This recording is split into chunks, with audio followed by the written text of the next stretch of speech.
ठीक है sir. Okay, बिस्मिल्लाहिर्रहमानिर्रहीम। Complex variables and transforms, lecture number 7। Basically हमने बुक से चैप्टर नंबर 14 स्टार्ट किया हुआ है, कम्प्लेक्स इंटीग्रेशन के हवाले से जो है। तो उसमें हम आज के लेक्चर में जो आर्टिकल्स देखेंगे उसमें कॉशीज़ इंटीग्रल थ्योरम और कॉशीज़ इंटीग्रल फार्मूला, ये कॉन्सेप्ट्स हम देखेंगे कि क्या हैं, और फिर इनसे रिलेटेड प्रॉब्लम्स जो हैं उनकी प्रैक्टिस थोड़ी सी होगी। आपको आवाज़ क्लियर आ रही है खैर यार? जी सर, बिल्कुल क्लियर आ रही है सर। और स्लाइड्स नज़र आ रही हैं क्लियर? जी सर, क्लियर नज़र आ रही है। ओके,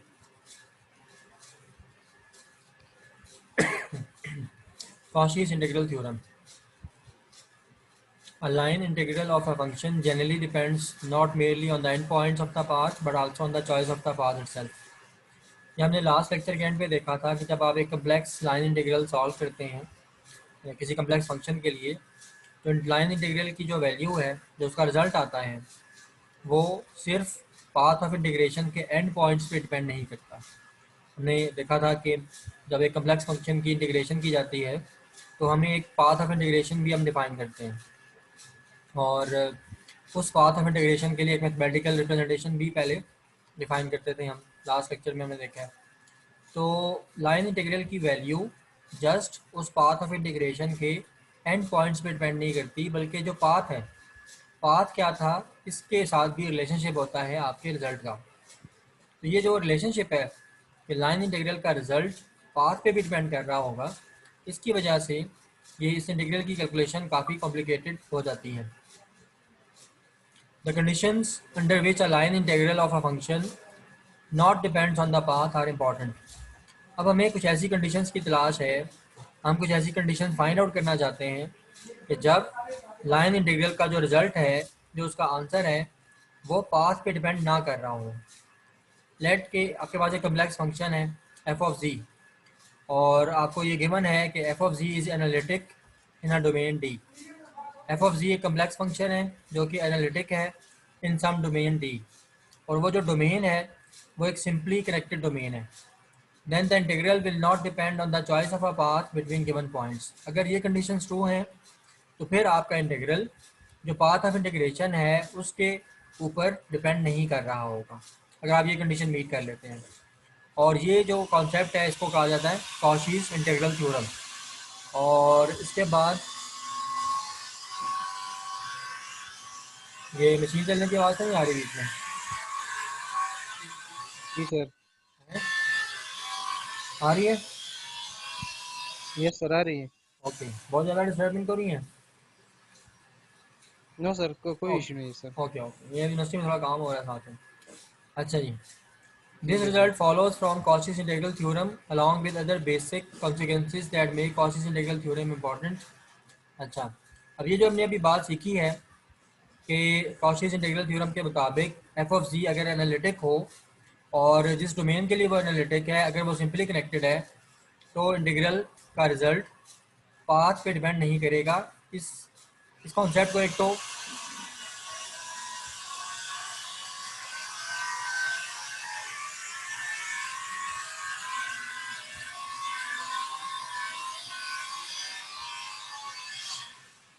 अच्छा, इस कॉन्सेप्ट को कॉशीज़ इंटीग्रल थ्योरम कहा जाता है, और ये कम्प्लेक्स फंक्शंस की इंटीग्रेशन के हवाले से और ओवरऑल कम्प्लेक्स एनालिसिस के सर हवाले से सलीम, काफ़ी इंपॉर्टेंस है। जी जी। सर सलीम ग्रुप में मैसेज कर रहा है कि पासवर्ड गलत है सर। नहीं, पासवर्ड तो मैंने ही था सबसे शेयर किया है उससे। आफ्ताब साकिब ने पासवर्ड अभी भेजा है ना। हम्म, ये मैंने ग्रुप पे शेयर किया है, तो अगर आपने ज्वाइन किया तो आपने भी उसी पासवर्ड से ज्वाइन किया होगा। उन्हें कहीं ये सर दोबारा। मैंने वो पुराने वाले से ज्वाइन किया। हाँ, तो फिर अफताब ने भी क्या भेजा आपको? आफ्ताब ने अलग पासवर्ड भेजा है। आईडी भी चेंज भेजी है और पासवर्ड भी। नहीं, असल में वो मैंने 3-4 सेशन आज करने हैं ना, तो उसने शायद किसी डिफरेंट सेशन की आईडी पासवर्ड भेज दिया होगा। तो आप सलीम को जी मैसेज सर, करें, इसी तरह ही हुआ। सलीम को मैसेज करें कि वो व्हाट्सएप ग्रुप देखे और उसमें जो पहला सेशन है उसका आईडी पासवर्ड देख के उसको ज्वाइन करें। Okay sir. ठीक है, हाँ, उसको मैसेज कर दें। अच्छा जी, अब कुछ स्टैंडर्ड डेफिनेशंस हैं, कुछ स्टैंडर्ड टर्म्स हैं कॉम्प्लेक्स इंटीग्रल्स के हवाले से, उनको हमने समझना है। फर्स्ट टर्म है simple close path. Simple close path does not intersect और टच इटसेल्फ। एक ऐसा पाथ जो कि क्लोज पाथ है और अपनी ही बाउंड्री को इंटरसेक्ट नहीं कर रहा, कट करके पास नहीं हो रहा, तो उसको सिंपल क्लोज पाथ कहा जाता है। फॉर एग्जांपल, अगर आप कहते हैं कि एक सर्कल आपने ड्रा किया है, तो सर्कल एक सिंपल क्लोज पाथ होता है। लेकिन जो अगर एक ऐसी कर्व है जो कि आपस में अपने ही पॉइंट्स को कट करके पास हो रही है, तो वो बेसिकली सिंपल क्लोज पाथ नहीं होगी। अब इसमें जो आप देख रहे हैं डायग्राम्स, इसमें फर्स्ट डायग्राम को देखें तो एक ऑलमोस्ट थोड़ा सा डिस्टॉर्टेड सा सर्कल है। उसमें बाउंड्री जो है सर्कल की वो कट करके पास नहीं हो रही, ठीक है। सर्कल की बाउंड्री अपने आप को कट नहीं कर रही, तो ये सिंपल क्लोज पाथ है। ठीक है।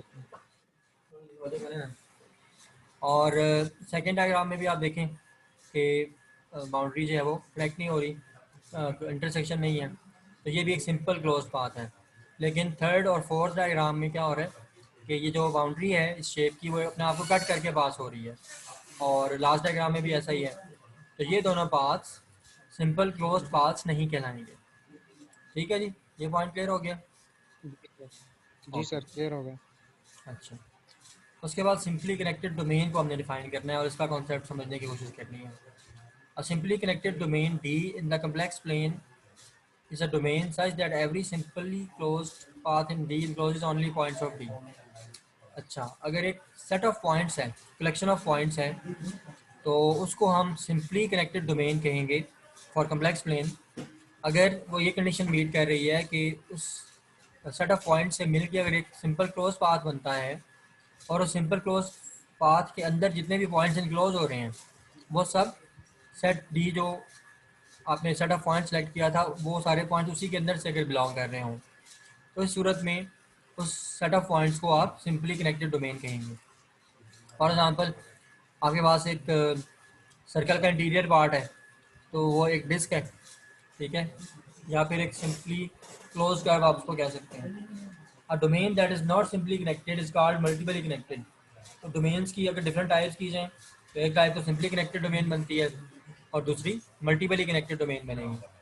मल्टीपली कनेक्टेड के एग्जांपल में, जब आपके पास अगर दो सर्कल्स हैं डिफरेंट रेडियस के, और दोनों सर्कल्स के दरमियान में जो डिस्क शेप रीजन बनता है जिसको एनुलस रीजन कहते हैं, वो मल्टीपली कनेक्टेड बेसिकली डोमेन की एग्जांपल में आ जाएगा। फॉर एग्जांपल, अगर रेडियस की वैल्यू 0 से 1 के दरमियान है, तो उस सूरत में आप उसको इसकी एग्जांपल में कंसिडर करेंगे। तो सलीम ने क्लास ज्वाइन की है। हेलो,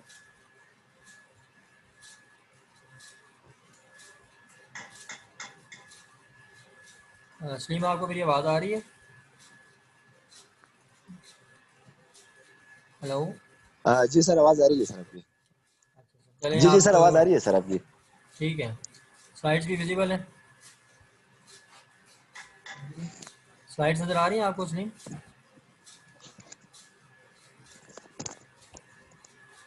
हेलो, जी सर, क्लियर नजर आ रही है, स्लाइड नजर आ रही है। अच्छा, चलो सही है। उसके बाद बाउंडेड डोमेन को डिफाइन जी करना है। सर, स्लाइड्स नजर आ रही है सर आपकी। ठीक है, ठीक है। A bounded domain D, that is a domain that lies entirely in some circle about the origin, is called p-fold connected if its boundary consists of p close connected sets without common points. उसके बाद हम define कर रहे हैं P fold connectivity को। That हमारे पास एक bounded domain है डी, और ये एक ऐसी डोमेन है जिसको कि फॉर एग्जांपल एक सर्कल के अंदर एग्जिस्ट कर रही है, जिस सर्कल का रेडियस ओरिजिन पे है। ओरिजिन जो पॉइंट 0 0 होता है, जहाँ पर कि एक्स एक्सिस और वाई एक्सिस एक दूसरे को कट करती हैं, तो हम इसको पी फोल्ड कनेक्टेड कहेंगे अगर उसकी बाउंड्री में P number of close connected sets हैं विदाउट सम ओवरलैपिंग पॉइंट्स या विदाउट सम कॉमन पॉइंट्स। और ये जो सेट्स हैं वो कर्व्स की शेप में हो सकते हैं, सेगमेंट्स या सिंगल पॉइंट्स की फॉर्म में भी हो सकते हैं। तो domain D has P minus one holes where hole में आल्सो मीन अ सेगमेंट और इवन अ सिंगल पॉइंट। तो ऐसी जो पी फोल्ड कनेक्टेड डोमेन होगी उसको हम ये कहेंगे कि इसके अंदर पी माइनस वन होल्स हैं, और होल की टर्मिनोलॉजी जो हम यूज़ कर रहे हैं यहाँ पर किसी एक सेगमेंट ऑफ द डोमेन के लिए या एक सिंगल पॉइंट के लिए। और अगर आपके पास एक एनुलर रीजन है, एक डिस्क लाइक रीजन है, तो आप उसको डबली कनेक्टेड कहेंगे और उसके लिए पी की वैल्यू 2 होगी।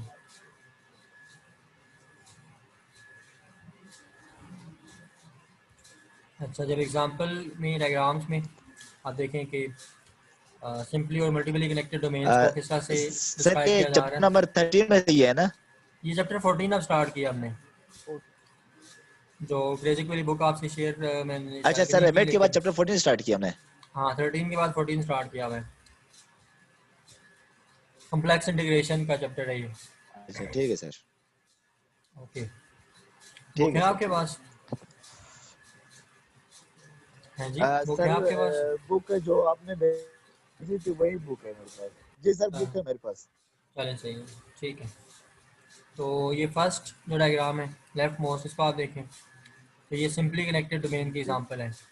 और सिंपली कनेक्टेड की हमने क्या देखी थी एग्जांपल, कि आप इसके अंदर एक पाथ ड्रा करेंगे तो उस पाथ के ऊपर जितने भी पॉइंट्स हैं वो सब इसी रीजन से बिलोंग कर रहे होंगे।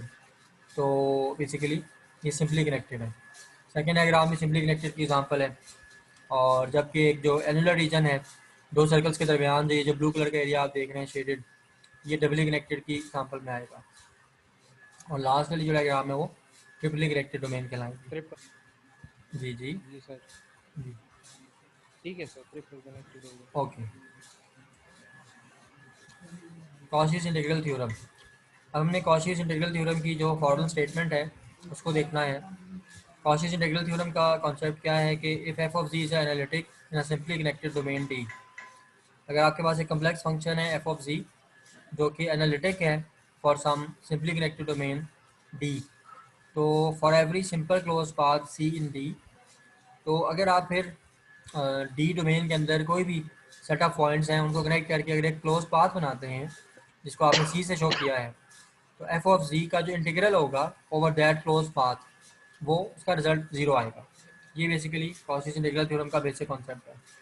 और इस थ्योरम का प्रूफ भी हम देखेंगे, लेकिन उससे पहले थोड़ी सी मज़ीद डिस्कशन है और बेसिक कुछ टर्म्स हैं जिनको हमने अंडरस्टैंड करना है पहले। A simple closed path is sometimes called a contour and an integral over such a path is called contour integral।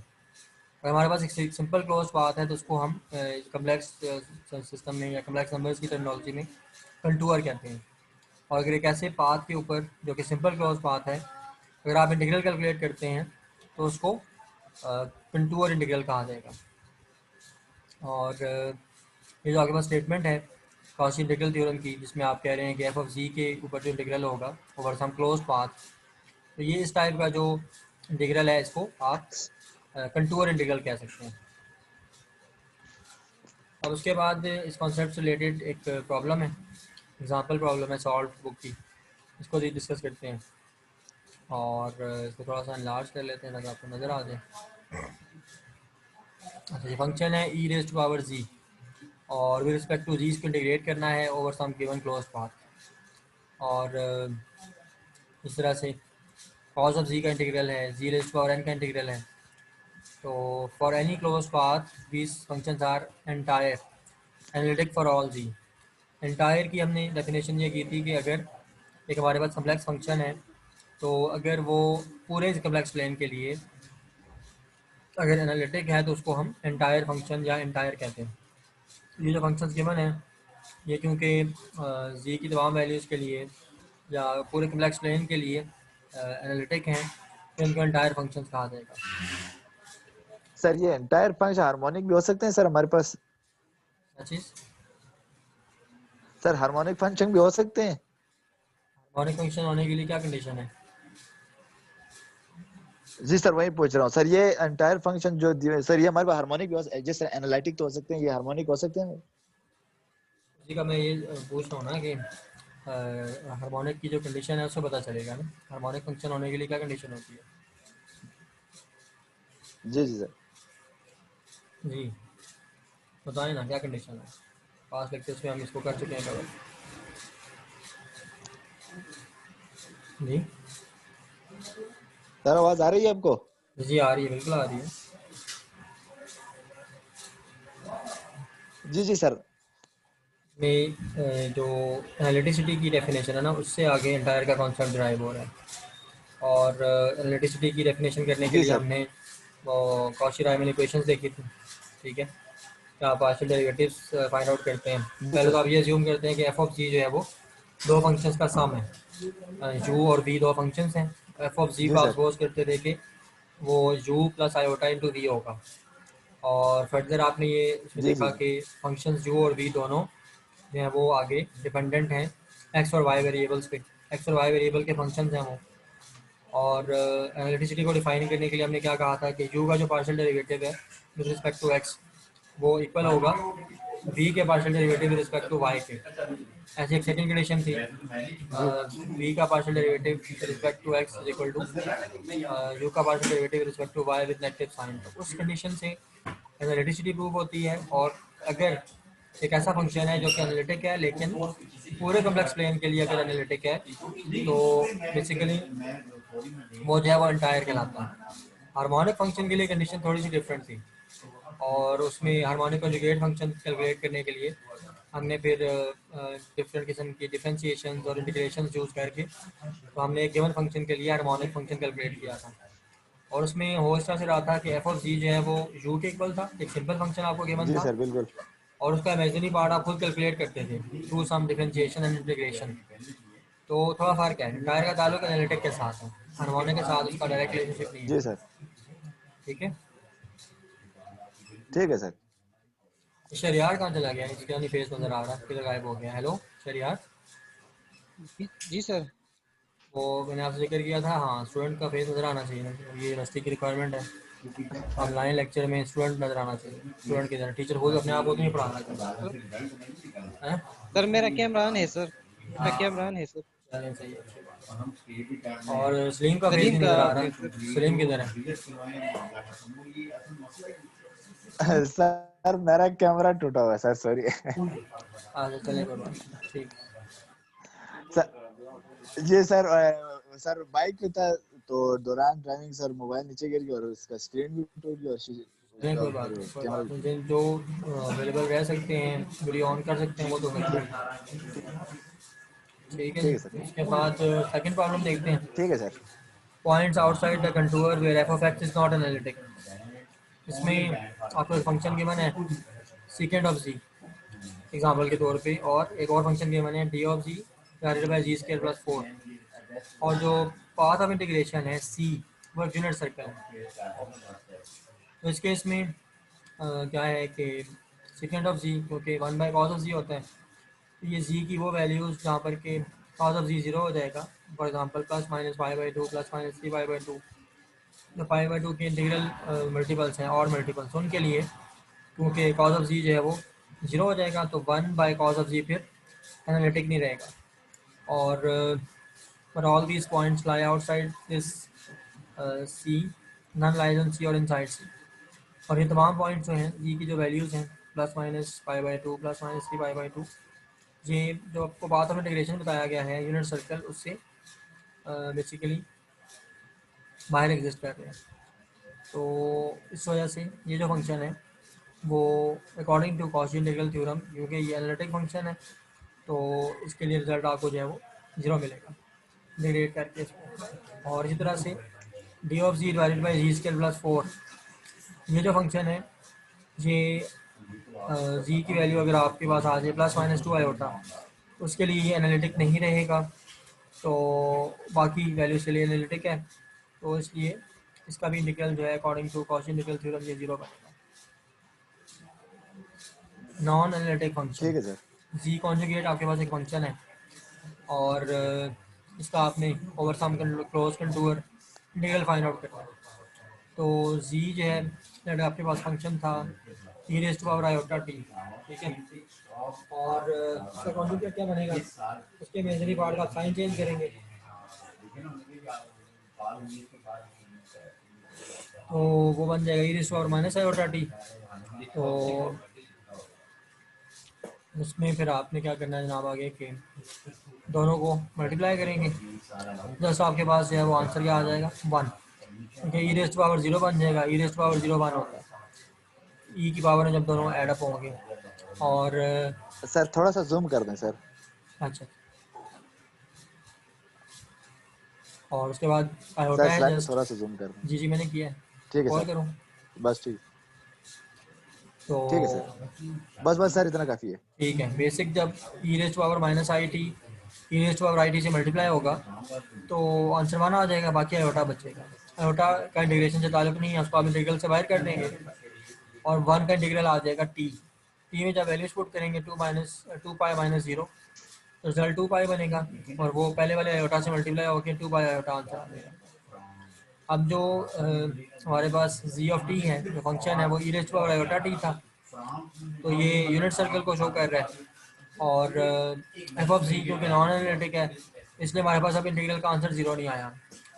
Cauchy integral theorem ये कहता है कि अगर आपका फंक्शन एनालिटिक है तो उसके लिए अगर आप क्लोज पाथ में इंटीग्रल फाइंड आउट करते हैं, कंटूर इंटीग्रल, तो उसका आंसर 0 होगा। अब ये जो फंक्शन था g of t is equal to e raise to power iota t, ये क्योंकि नॉन एनालिटिक था इसलिए इसके लिए आंसर जो है वो नॉन जीरो आया इंटीग्रल का। अच्छा जी, उसके बाद नेक्स्ट प्रॉब्लम है analyticity is sufficient not necessary. अब इसमें हमें एक फंक्शन गिवन है d of ji divided by z square का इंटीग्रल, और सी जो है इस केस में पाथ ऑफ इंटीग्रेशन वो यूनिट सर्कल है। The result does not follow from Cauchy's theorem because f of z is equal to 1 by z square is not an analytic at z equal to 0। ये function z equal to 0 पे analytic नहीं होगा, तो the condition that f be analytic in D is sufficient rather than necessary for Cauchy integral theorem to be true। यहाँ पर अब ये concept दिया जा रहा है कि जो फंक्शन f है कॉम्प्लेक्स फंक्शन, अगर वो एनालिटिक है तो उसका एनालिटिक होना जो है वो नेसेसरी नहीं है कॉची इंटीग्रल थ्योरम के लिए, जो है वो उसके ट्रू होने के लिए। यानी कि आपके पास एक नॉन एनालिटिक फंक्शन है तो उसका भी जो है इंटीग्रल कुछ केसेस में 0 आ सकता है। तो ये एक बेसिक रिक्वायरमेंट है, सफिशिएंट कंडीशन है कॉची इंटीग्रल थ्योरम के ट्रू होने के लिए, लेकिन नेसेसरी या मस्ट कंडीशन नहीं है।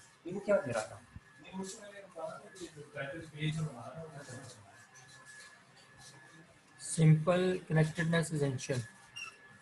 अच्छा है, अब एक और इंटीग्रल कंसिडर करें d of ji divided by g, और इसका आपने क्लोज इंटीग्रल फाइंड आउट करना है, कंटूर इंटीग्रल। अगर आप इसको एंटी क्लॉकवाइज डायरेक्शन में आप लेते हैं direction of integration around the unit circle, तो ये कंटूर जो है वो 1/2 एंड 3/2 इस रेंज में बनेगा, जिसमें कि 1 बाई जी एनालिटिक होगा। और ये डोमेन जो है वो सिंपल कनेक्टेड डोमेन नहीं होगी अकॉर्डिंग टू द डेफिनेशन, इसमें आप कॉचीज थ्योरम अप्लाई नहीं करेंगे, Cauchy's integral theorem. The condition that the domain D is simply connected is essential। Cauchy integral theorem में दो कंडीशन ज्वाइन करके थ्योरम की स्टेटमेंट बन रही थी। एक तो ये थी कि एफ ऑफ जी जो है वो एनालिटिक हो, और दूसरी ये कि जो डोमेन है जिसके लिए फंक्शन एनालिटिक है वो सिंपल कनेक्टेड डोमेन होनी चाहिए। लेकिन इन दोनों कंडीशंस को सेपरेटली अगर आइडेंटिफाई किया जाए, एनालाइज किया जाए, तो ये पता चल रहा है कि एफ ऑफ जी का एनालिटिक होने की जो कंडीशन है वो सफिशिएंट कंडीशन है, लेकिन एसेंशियल कंडीशन नहीं है, मस्ट कंडीशन नहीं है। लेकिन सेकंड कंडीशन थी कि जिस डोमेन के लिए, जिस सेट ऑफ पॉइंट्स के लिए आपका f of z complex function जो है वो एनालिटिक है, उसके सिंपल कनेक्टेड होने की जो कंडीशन है वो मस्ट कंडीशन है। सिंपल कनेक्टिविटी जो है वो इंश्योर होनी चाहिए। तो कॉचीज थ्योरम के अकॉर्डिंगली अगर एफ ऑफ जी एनालिटिक है for some simple close path C, तो everywhere inside C with no exception not even a single point the Cauchy integral theorem will hold. तो अगर f of g analytic है तो full जो आपका जो path of integration है सी, उसके लिए कॉची इंटीग्रल थ्योरम की स्टेटमेंट ट्रू होगी। और सिर्फ ये ऐसे फंक्शन जहाँ पर कि z इक्वल टू 0 के ऊपर अगर फंक्शन नॉन एनालिटिक हो जाता है तो वहाँ पर फिर ये थ्योरम जो है वो अप्लाई नहीं होगा। अब इसका प्रूफ है, तो प्रूफ हम अभी स्टार्ट कर लेते हैं, लेकिन अभी इस सेशन में कम्प्लीट नहीं हो सकेगा। तो नेक्स्ट सेशन जो है जो कि 15 मिनट्स के बाद स्टार्ट होगा वो आप सारे ज्वाइन करें, तो उसमें फिर हम इसको कंप्लीट करेंगे। जी 12 बजे मेरा ईबीसी का क्लास स्टार्ट है ना। हाँ, फिर आप वो अटेंड कर लें, सलीम अटेंड कर लेगा अगला सेशन, तो ये रिकॉर्डिंग तो अवेलेबल होगी LMS पे, फिर आप वो देख लीजिएगा। तो सर ये फाइनल पेपर कब होगा सर? यूनिवर्सिटी अनाउंस करेगी। 10 से 12 तारीख के राउंड की सुना है कि अनाउंस होंगे ग्रैंड फाइनल, तो फिर आपको बताएंगे इंशाल्लाह। ठीक है अ, सर जी यूनिवर्सिटी जनाब। में होगा या अच्छा ये भी अभी कुछ कंफर्म नहीं है, ये भी बताएगी यूनिवर्सिटी आपको। ठीक है सर। जी इसलिए में आप क्या पूछ रहे थे?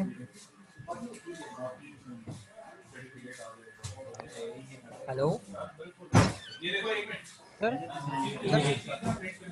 सर एलएमएस पे हमें फिर भी आ रहा है कि मिड वाला पेपर इधर अपलोड कर रहे हैं। सर मैंने एलएमएस पे भी अपलोड किया है, नहीं वो पेपर 5 अपलोड, तारीख का दिया हुआ है। नहीं वो असल में मैंने जस्ट एक जो है ना वो टाइटल डाला है, हेडिंग डाली है ताकि मुझे याद रहे कि ये मिड टर्म का पेपर इस वीक में हुआ था। सबमिट उसमें कुछ नहीं करना आपने, ठीक है। तो मैं तो अपलोड किया है सर उधर। आप फिर पूछ लेते पहले, ठीक है। ठीक है सर। हेलो आफ्ताब।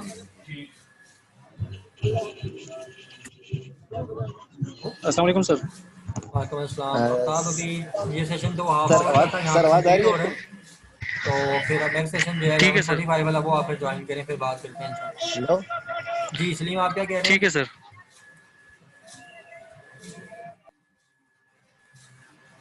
हेलो।